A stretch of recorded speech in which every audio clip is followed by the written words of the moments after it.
Salmo 116, versos de 1 a 19. Na minha Bíblia tem o título Salmo de Ações de Graças.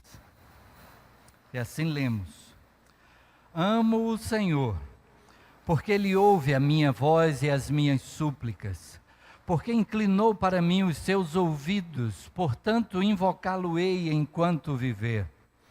Cordéis da morte me cercaram, e angústias do inferno se apoderaram de mim. Encontrei aperto e tristeza. Então invoquei o nome do Senhor, dizendo: Ó Senhor, livra a minha alma.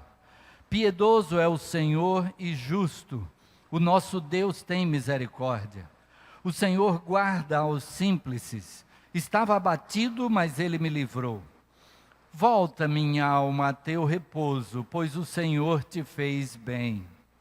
Porque tu, Senhor, livraste a minha alma da morte, os meus olhos das lágrimas e os meus pés da queda. Andarei perante a face do Senhor na terra dos viventes. Criei, por isso falei, estive muito aflito. Eu dizia na minha precipitação: todo homem é mentira. Que darei ao Senhor por todos os benefícios que me tem feito? Tomarei o cálice da salvação e invocarei o nome do Senhor. Pagarei os meus votos ao Senhor agora na presença de todo o seu povo. Preciosa é a vista do Senhor a morte dos seus santos.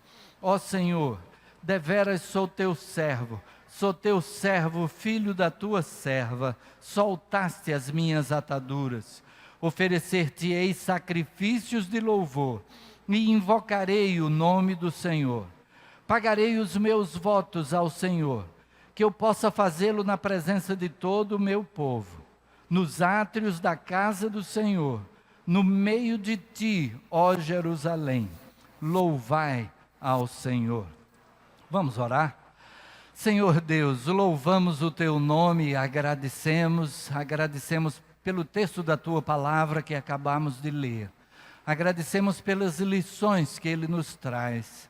Pedimos a direção do teu Espírito a cada um de nós, para que entendamos o recado que tens individualmente para cada um nesta noite.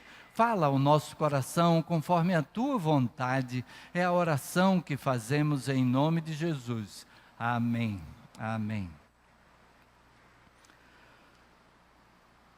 Estamos no último domingo do ano e temos dedicado este domingo para o tema gratidão. O pastor Júlio já pregou pela manhã falando da gratidão e ele apresentou a sua mensagem no texto lá de Lucas capítulo 2, a partir do verso 25, onde Simeão toma Jesus recém-nascido ainda, quando foi ser apresentado no templo, e Simeão então toma-o nos braços e agradece a Deus, porque ele diz: os meus olhos já viram a tua salvação.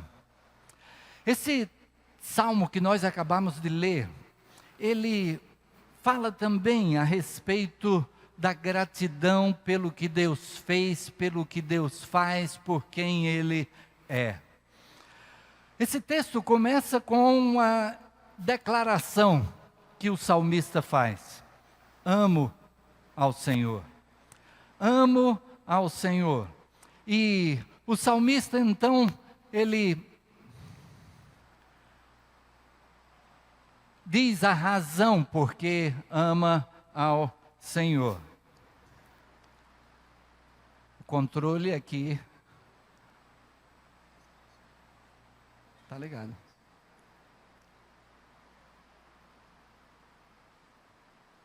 Agora foi.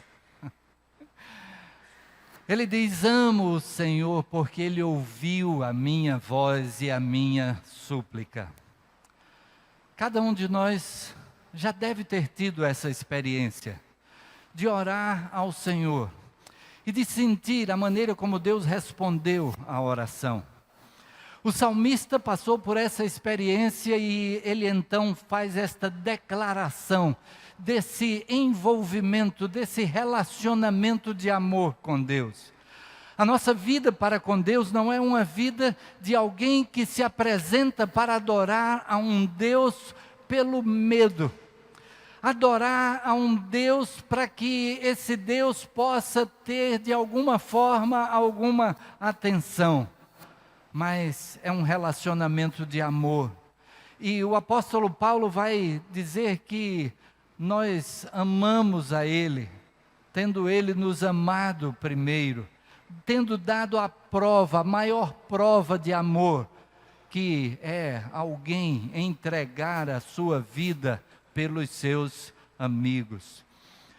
O salmista então diz, ele ouviu a minha voz e a minha súplica. Ele diz também no texto que Deus é piedoso, o seu amor para com Deus, por quem Ele é.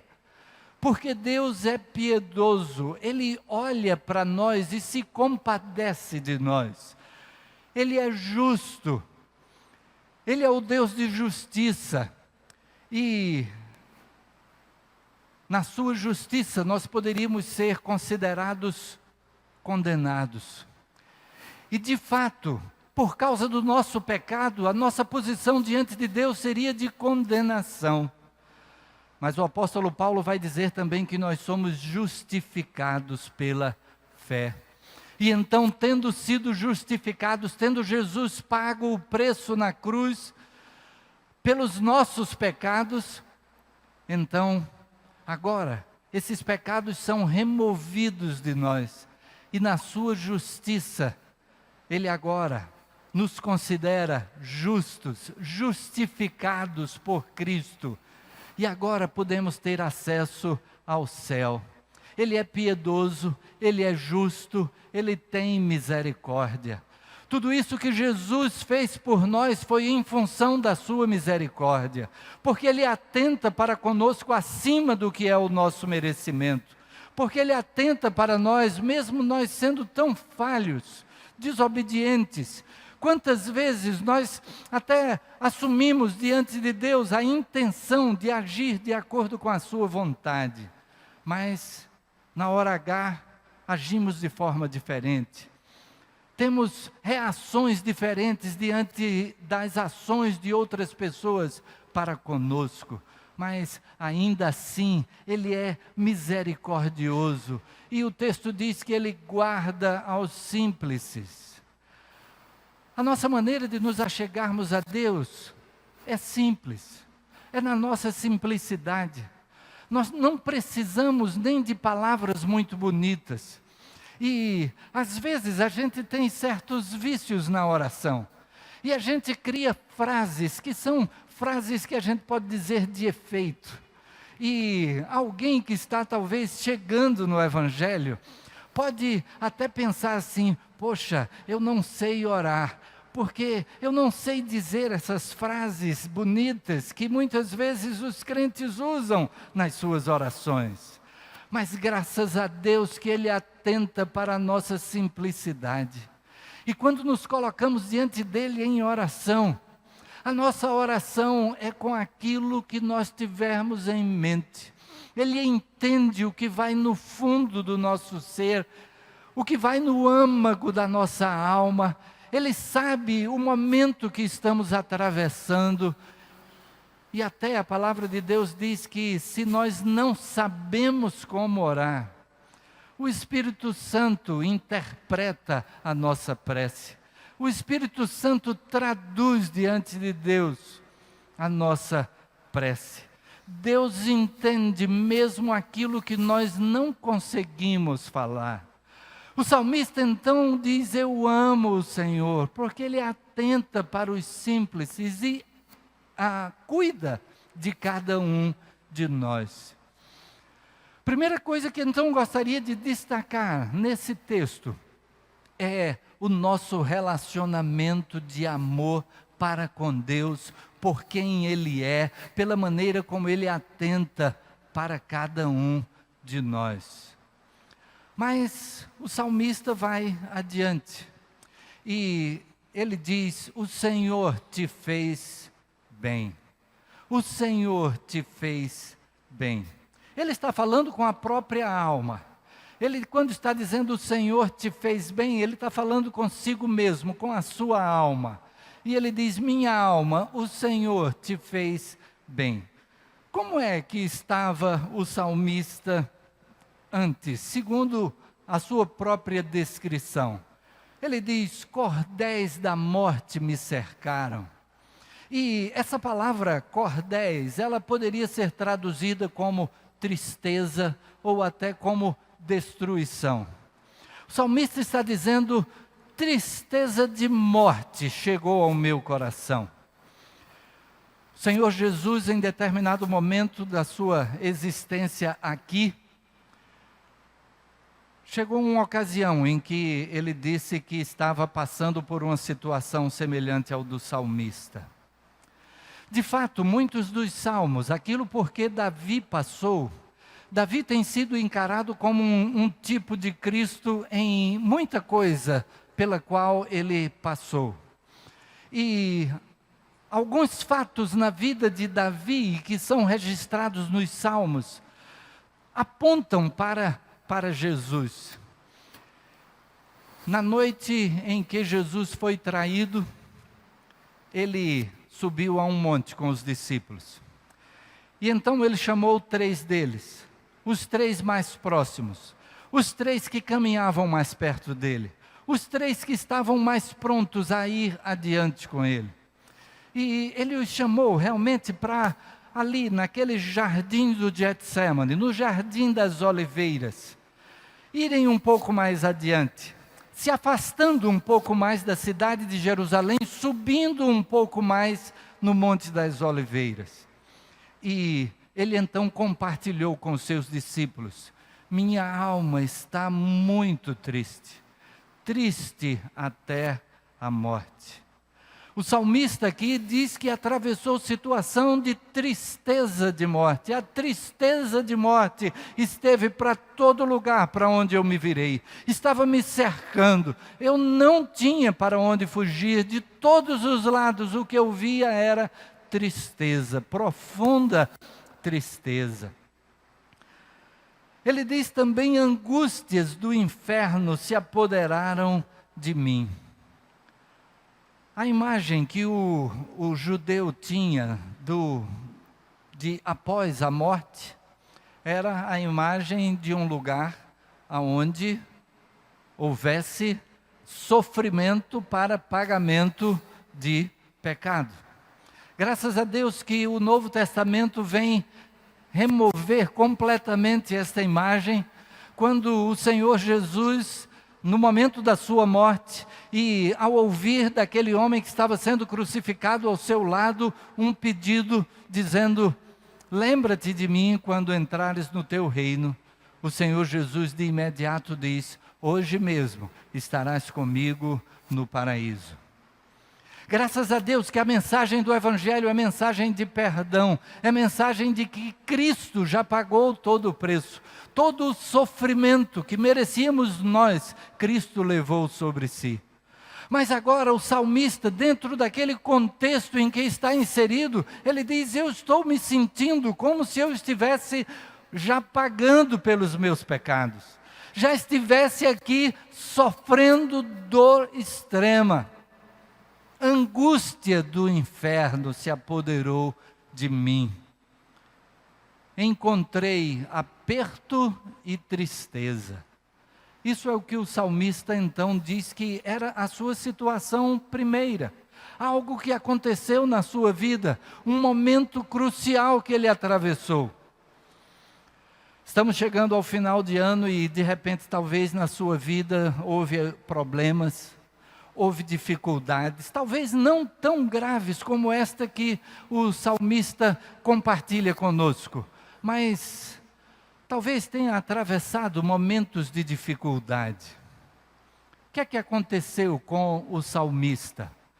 O texto continua dizendo o que é que ele fez. O salmista diz: o que é que eu fiz? Então ele diz: eu invoquei o nome do Senhor, dizendo: ó Senhor, livra a minha alma. Que riqueza podermos em qualquer momento, em qualquer dificuldade que estejamos enfrentando, podermos recorrer ao Senhor, podermos clamar por Ele. O salmista fez isso, ele invocou o nome do Senhor dizendo: ó Senhor, livra a minha alma. E graças a Deus que nesse relacionamento de amor com Ele, na atenção que Ele tem na simplicidade da nossa oração, nós podemos abrir o nosso coração diante dEle em todos os momentos, em cada experiência da vida, sejam momentos de alegria, momentos em que tudo está bem, e a gente precisa nesses momentos lembrar-se de Deus, porque nos momentos da dificuldade aí a gente é conclamado a lembrar dEle. Então a gente deve estar compartilhando os momentos bons também, de podermos expressar diante de Deus a nossa gratidão. De repente pode ser que você olhe para trás para o seu ano e poder pensar que apesar da crise que estamos atravessando no nosso país, apesar de dificuldades tão sérias que muitos têm passado, e a gente olha e poder dizer: graças a Deus este foi um ano muito bom. Graças a Deus este foi um ano em que comigo tudo correu bem. Aleluia, louvado seja Deus por isso. E o nosso coração precisa estar invocando o seu nome também, desta feita, para expressar a gratidão, expressar a alegria de tê-lo ao nosso lado em todo o tempo. O salmista diz então: eu invoquei o nome do Senhor, no meio da aflição, dizendo: ó Senhor, livra a minha alma. E então veio a resposta, o resultado. E o salmista então afirma: livraste a minha alma da morte. Livraste a minha alma da morte. E agora, tendo o conhecimento do Evangelho, nós podemos dizer isso com ainda mais clareza. O salmista se referia talvez a um momento em que enfrentou o risco de vida. E às vezes a gente até passa por momentos assim, momentos em que a iminência de um acidente, a iminência de um assalto, algum momento difícil que a gente atravessou, uma enfermidade. Hoje pela manhã estava conversando com um membro da nossa igreja que disse assim: pastor, eu estar aqui falando com o senhor é um milagre de Deus, porque os médicos mesmo já tinham desistido da minha vida, mas a mão de Deus foi que fez com que eu pudesse estar aqui, e é motivo de alegria, o só estar vivo, estar conversando aqui. O salmista passou por uma experiência desse tipo, e ele diz: livraste a minha alma da morte. Mas nós podemos dizer isto também em função do que Cristo fez em nosso lugar. Cristo pagou o preço da nossa salvação. Cristo assumiu a cruz no nosso lugar. E a palavra de Deus diz que todos nós somos pecadores, que todos somos separados de Deus, afastados de Deus por causa do pecado. E a palavra diz: o salário do pecado é a morte. Mas graças a Deus que o versículo não para aí. O versículo continua dizendo: mas o dom gratuito de Deus é a vida eterna por meio de Cristo Jesus. O salmista diz: livraste a minha alma da morte. Nós podemos dizer isso com o coração cheio de gratidão por aquilo que Cristo fez, e todos, mesmo quem não enfrentou um risco de morte, de talvez num acidente ou algo assim, mas de podermos dizer para Deus: livraste a minha alma da morte. O salmista diz: livraste os meus olhos das lágrimas. Como Jesus Cristo sabia da nossa necessidade. E Ele disse: no mundo passais por aflições, mas tende bom ânimo, eu venci o mundo. Ele nos preparou para o fato de que poderíamos enfrentar dificuldade. Mas, antes de ir para o céu, antes de enfrentar a morte, ressurreição e subir ao céu, o Senhor Jesus disse que enviaria o Espírito Santo. E o Espírito Santo é chamado de o Consolador, aquele que vem para estar ao lado. E como nós podemos receber de Deus o consolo em cada circunstância que a gente enfrenta. Em cada momento a gente poder ter de Deus aquilo que faz com que pessoas que estão de fora cheguem e digam assim: eu não entendo como é que você pode estar em paz. Eu não entendo como você pode ter tranquilidade. Lágrimas são enxugadas. Claro que há momentos em que nós derramamos lágrimas. Essas lágrimas serão enxugadas de forma completa quando estivermos no céu. A palavra de Deus nos diz que Ele enxugará dos seus olhos toda lágrima. Aqui a gente ainda enfrenta o choro, mas graças a Deus que o consolo vem. Quando nós enfrentamos o momento do choro, nós temos também o bálsamo do consolo da parte de Deus. Livraste os meus olhos das lágrimas, livraste os meus pés da queda. A direção de Deus na nossa vida é que faz isso. E então, ao caminharmos de acordo com a vontade de Deus, é que caminhamos de forma construtiva. Caminhamos, mas caminhamos com a firmeza de quem sabe por onde está andando. O Salmo 119, verso 105 é bastante conhecido nosso. Nós vamos dizê-lo juntos? Lâmpada para os meus pés é a tua palavra e luz para o meu caminho. E então, a palavra vem e diz que, ao seguirmos essa orientação, temos lâmpada para os pés, luz para o caminho, livra os meus pés da queda. E é por isso que então o salmista vai dizer: volta minha alma ao teu repouso, porque o Senhor te fez bem.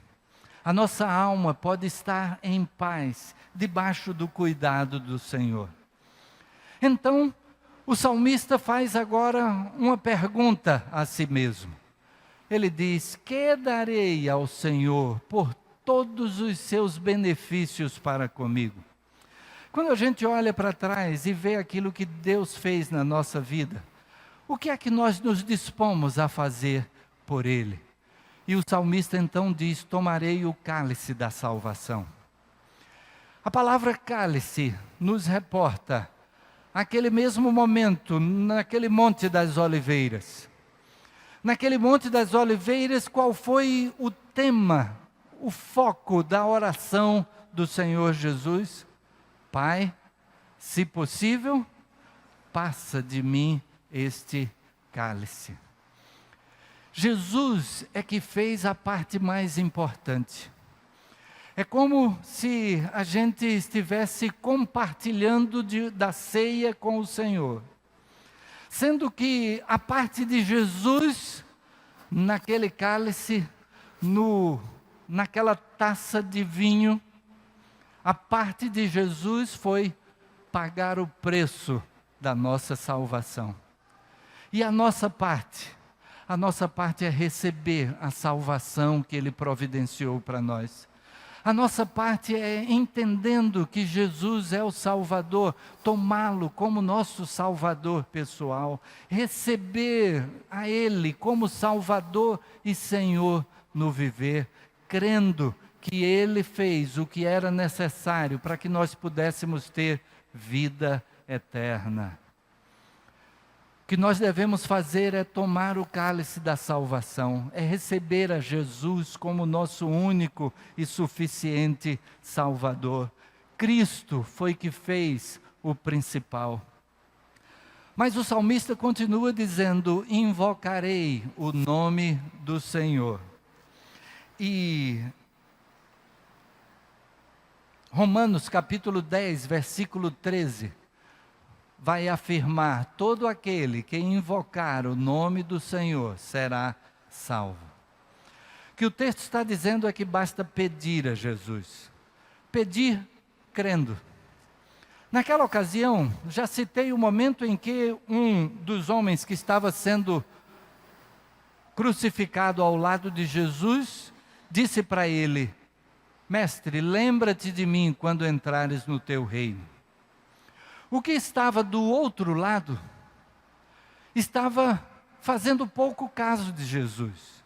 Ele estava dizendo: se tu és o Filho de Deus, desce daí, aproveita, tira a gente daqui também. Ele não cria que Jesus de fato era o Messias, o Salvador.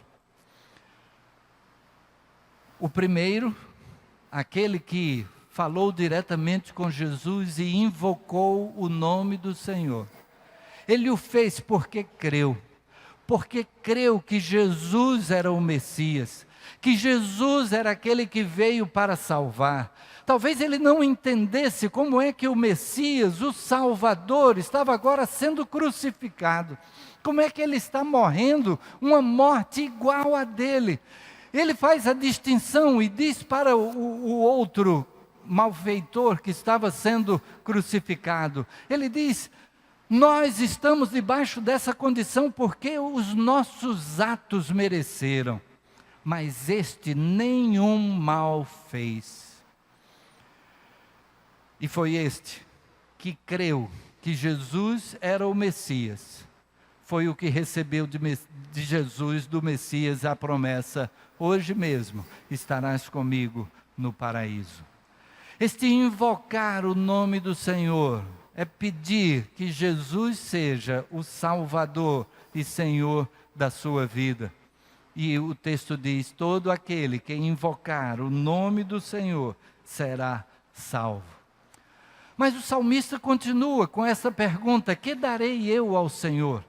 Depois de receber a Jesus como Salvador e Senhor, o que é que devo fazer na minha vida? E ele diz: andarei perante a face do Senhor.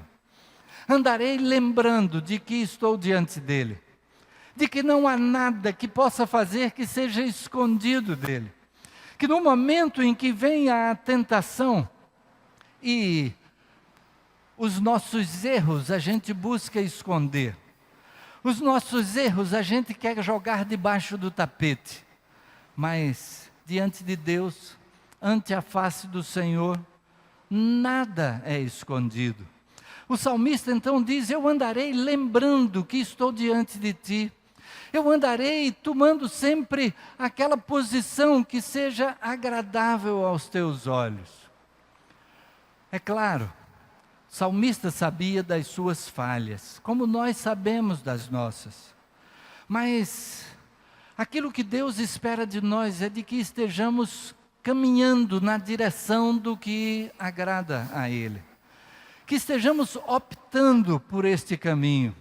Que no momento em que temos uma bifurcação entre fazer a vontade de Deus ou se afastar dela, que estejamos buscando este caminho, que estejamos nos preparando para isso.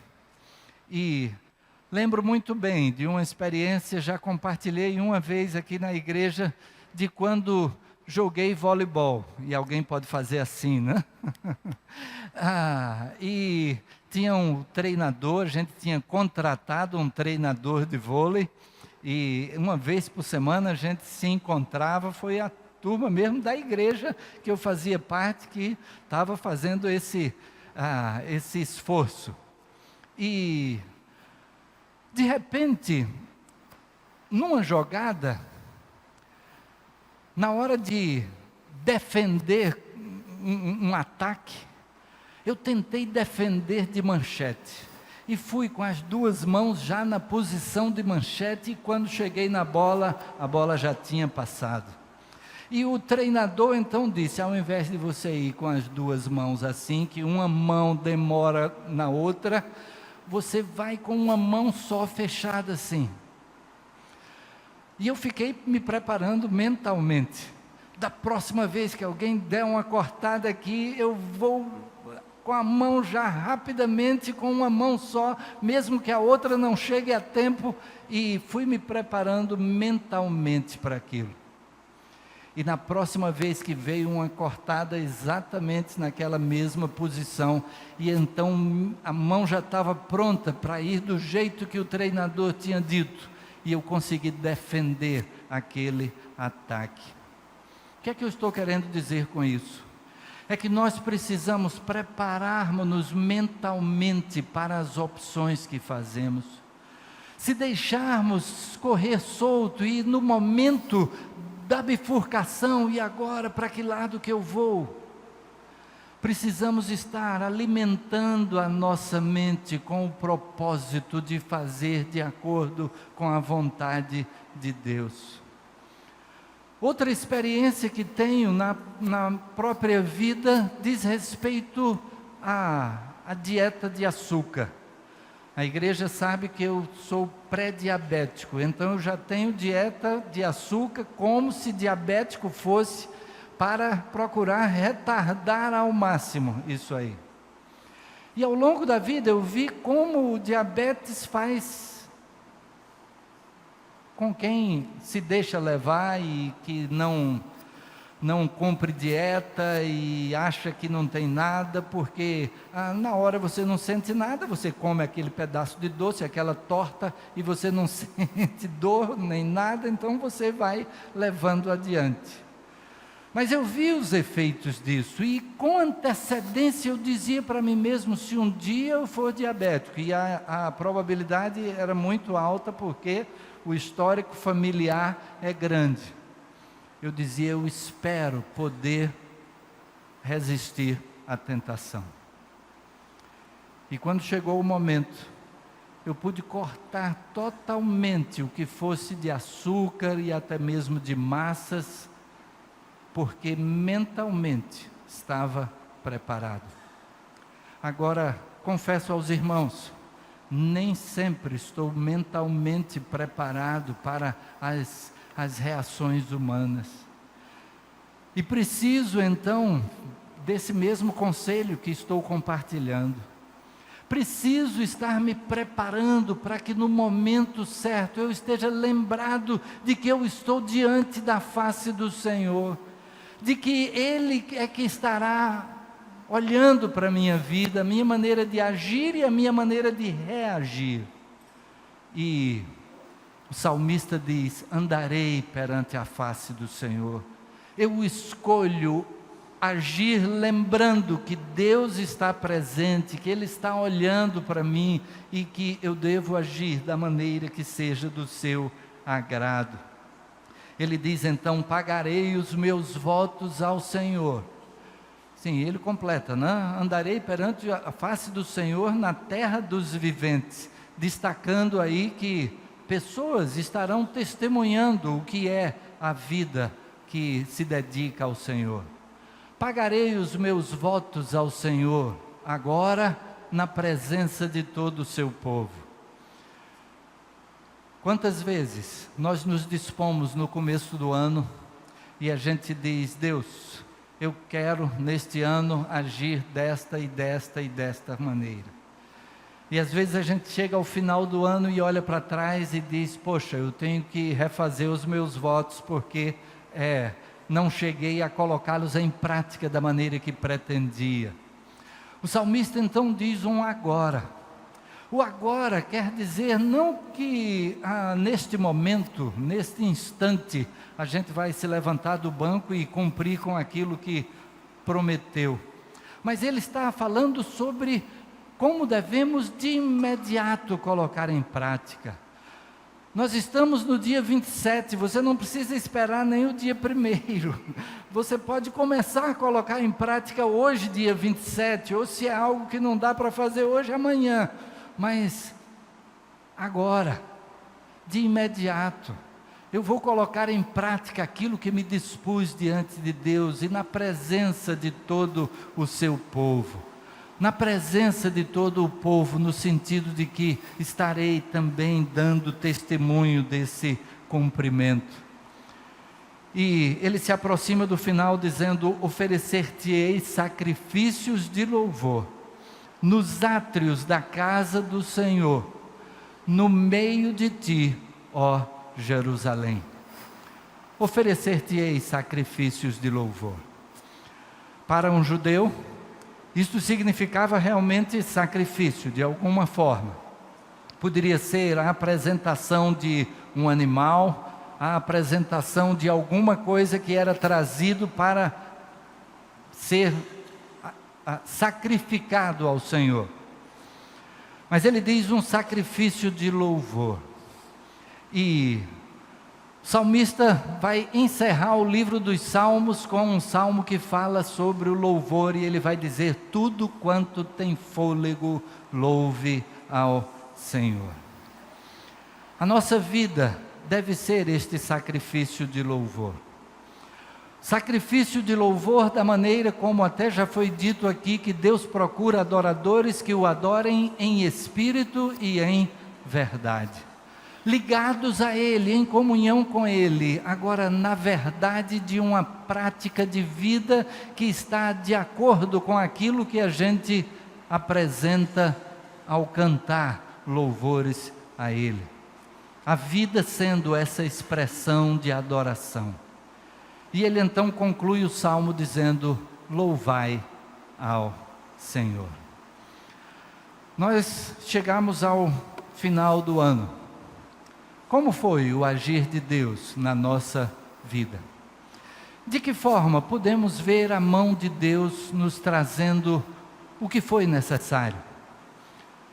Acho muito interessante aquele hino que diz: conta as bênçãos, conta quantas são as recebidas da divina mão, e hás de ver surpreso quanto Deus já fez.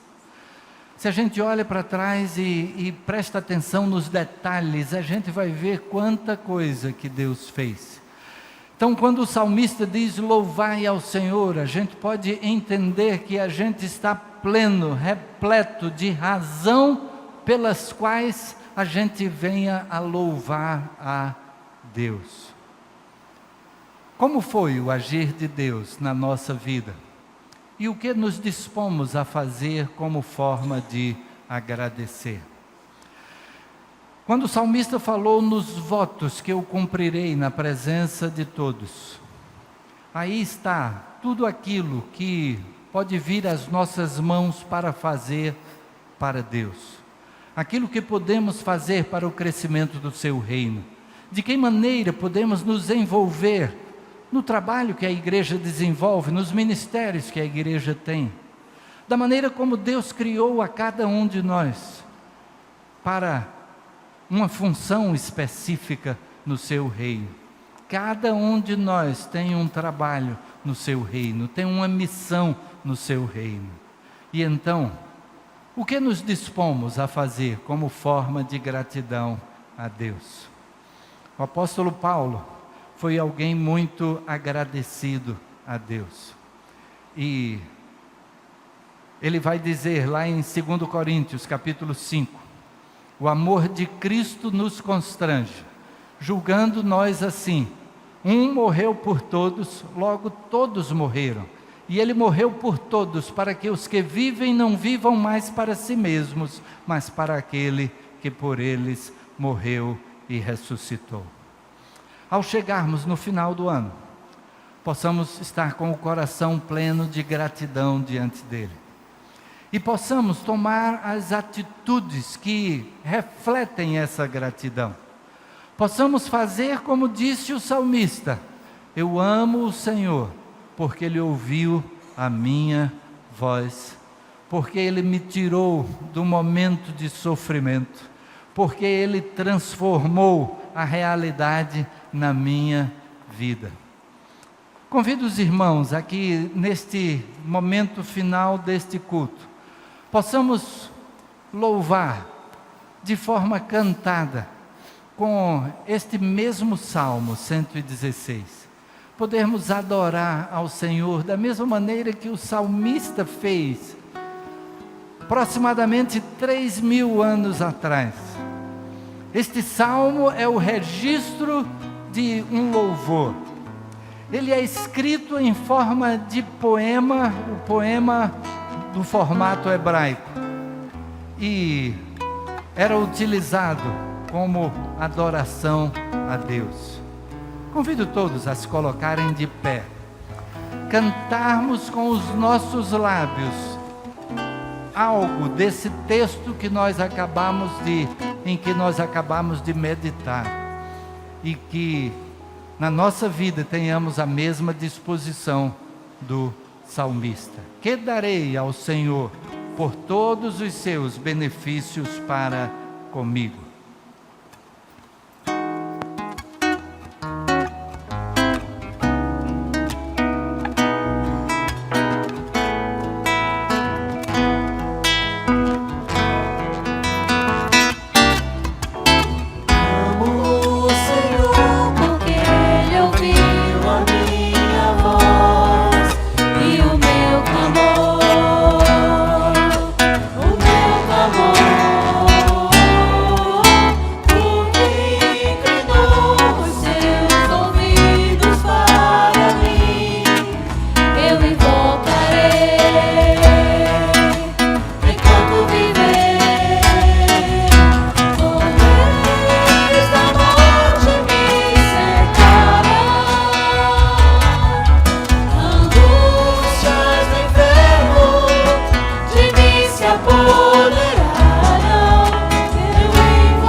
Seja essa a nossa intenção, que seja este o nosso propósito, estarmos invocando ao Senhor em cada momento da nossa vida, os momentos bons, os momentos amargos, em cada instante podermos desfrutar da presença do Senhor, compartilhar com Ele neste relacionamento de amor a que o salmista nos conclama quando diz: amo o Senhor.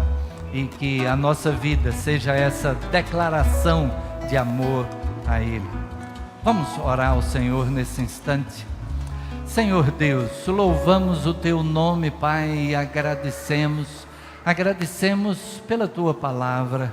Agradecemos, Pai, porque servos Teus no passado colocaram-se diante de Ti numa posição que devemos espelhar, que devemos imitar, devemos agir da mesma maneira.